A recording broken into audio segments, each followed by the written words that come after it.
Pwede pa bang mabuhay ang pangapatay? Sabi dito. Ang sagot, oo. Sabi ng Biblia, bubuhay po niya ang matuwid. Gawa 24:15 bagong sanlibutan salin.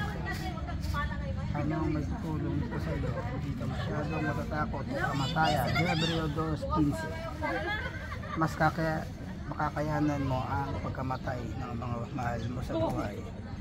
2 Korinto 1:3-4. Magkakaroon ka ng pag-asang makapiling silang muli.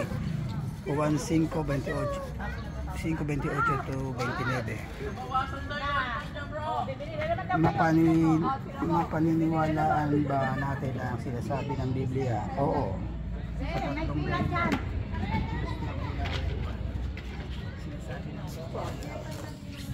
Na Jehovah ang kapal ng buwan.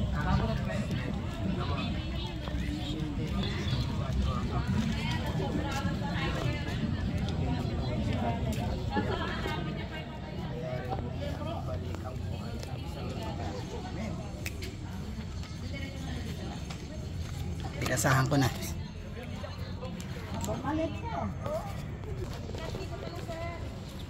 Si Utol.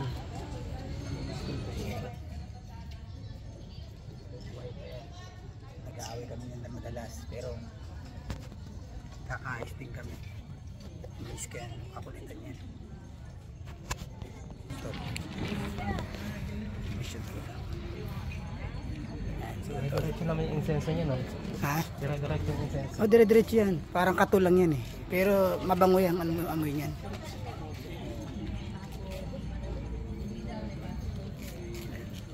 Galing sila bibig dito yung naaraan eh. Ha? Galing sila bibig. Sila bibig Oo, dito na. nakita ko yung nakapost. Pupost din natin yan mamaya din sa inyo. Post mo rin, tapos i-post din.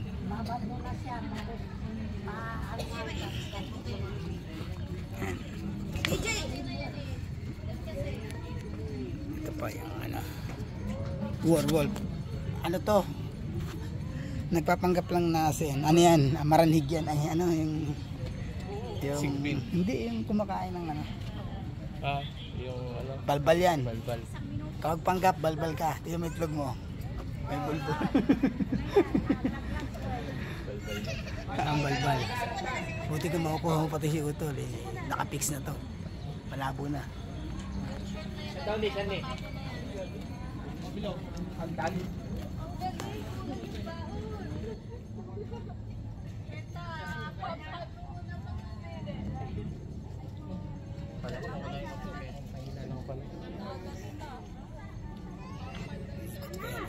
Dami rin dito ng ano. Mamaya to, marami to. Iba dito na naghahanda eh. Di ba dati naganda tayo dito? Kami tayong guto niya. Kaya mo tol, next time tol. Kapag may kapirahan tayo, may budget. Naghahanda kami, dito kami mag-celebrate. Tulong na rin tayo ng parang tent. May ano ko sa bahay tol, yung ano naman yun, pang-camping. Yun tapos papasok ang tawag ba? Siya tent talaga siya na. Ano, may yung mga camping, pang-camping. Ito yung tolo.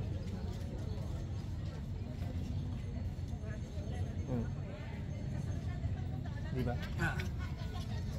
Sa ilalim. Yun talaga.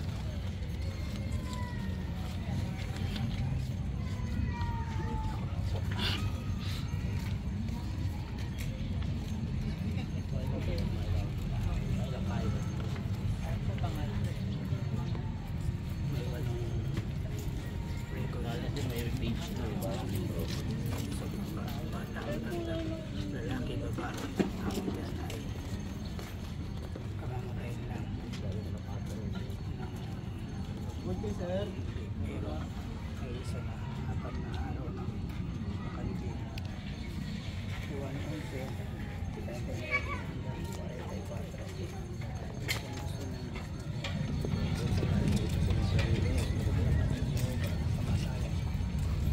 Sa bahay nila, napakalaki, no? Kami lighter na ito, lighter na. Isa yun pinagbigago.